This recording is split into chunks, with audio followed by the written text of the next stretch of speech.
السلام علیکم دوستو، آئیے ہم جانتے ہیں ڈاکٹر ذاکر نائک سے ہندو مذہبی کتابوں میں محمد صلی اللہ علیہ وسلم کا ذکر۔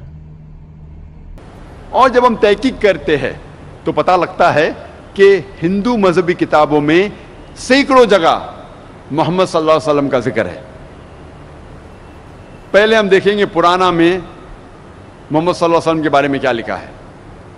لکھا ہے بھوشیہ پرانا میں پرو 3 کھنڈ 3 ادھیے 3 شلوکاس 5 سے 8 تک۔ اس میں لکھا ہے کیا ایک ملیچا آئے گا جو ریگستان سے آئے گا اپنے ساتھیوں کے ساتھ، اور اس کا نام ہوگا محمد صلی اللہ علیہ وسلم، اور راجہ بھوج اس مہادیو عرب کو اس کا استقبال کریں گے اور اس کو پنچ گرہ میں نہلائیں گے اور عزت کے ساتھ اسے تحفہ دیں گے اور کہیں گے کہ آپ انسانیت کے لیے ایک مثال ہے اور انسانیت کے لیے رحمت ہے، اور آپ نے ایک بڑی تعداد میں اچھے لوگ کو اکٹھا کیے تاکہ آپ دشمنوں کو ختم کر سکے۔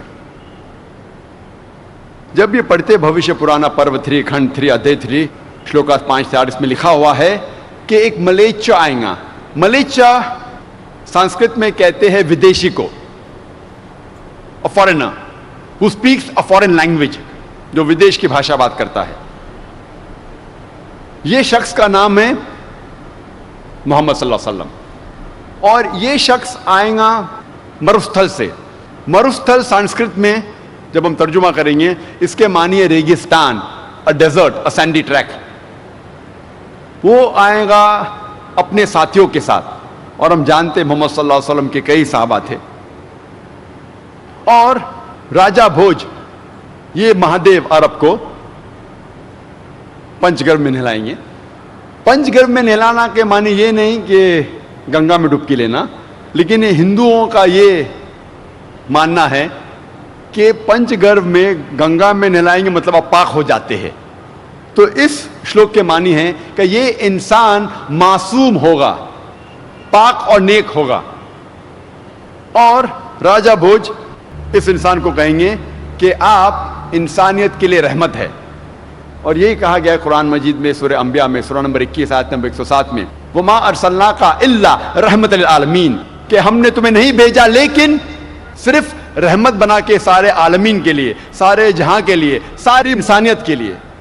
اور محمد صلی اللہ علیہ وسلم ایک مثال ہے ساری انسانیت کے لیے۔ قرآن مجید میں اللہ تعالیٰ فرماتے ہیں سورہ احزاب میں سورہ نمبر 33 آیت نمبر 21 میں کہ بے شک آپ سب سے بہترین مثال ہے اخلاق میں۔ اللہ تعالیٰ فرماتے ہیں سورہ قلم میں سورہ نمبر 68 آیت نمبر 4 میں کہ آپ محمد صلی اللہ علیہ وسلم میں سب سے بہترین مثال پائیں گے۔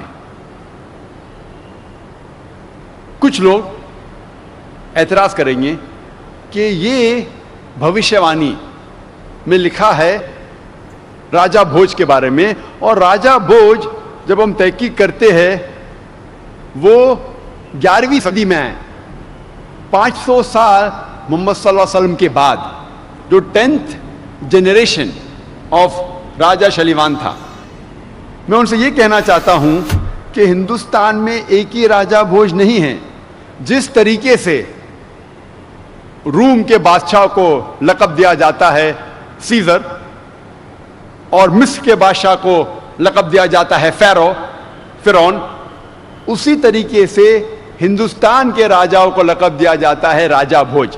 تو راجہ بھوج ایک ہی نہیں ہے، کئی ہے۔ یہ راجہ بھوج جو آپ ذکر کر رہے 11ویں صدی کے، اس کا ذکر نہیں ہو رہا ہے بھوشیہ وانی میں، یہ اس کا ذکر ہو رہا ہے جو محمد صلی اللہ علیہ وسلم کے وقت تھے۔ آگے جب پڑھتے بھوشیہ پرانا پرو 3 کھنڈ 3 ادھیے 3 شلوکاس 10 سے 27 تک، اس میں لکھا ہے کہ ملیچا اس زمین کو خراب کر چکے ایک شخص میں نے بھیجا تھا جو غلط لوگ کو سیدھی راہ لے کے آیا، لیکن ابھی دشمنوں نے ایک بڑے دشمن کو بھیجا ہے، اور ان دشمنوں کو نشٹ کریں گے ایک آدمی جس کا نام ہے محمد صلی اللہ علیہ وسلم، اور وہ لوگوں کو سیدھی راہ دکھائیں گے۔ اور اے راجہ بھوج، تمہیں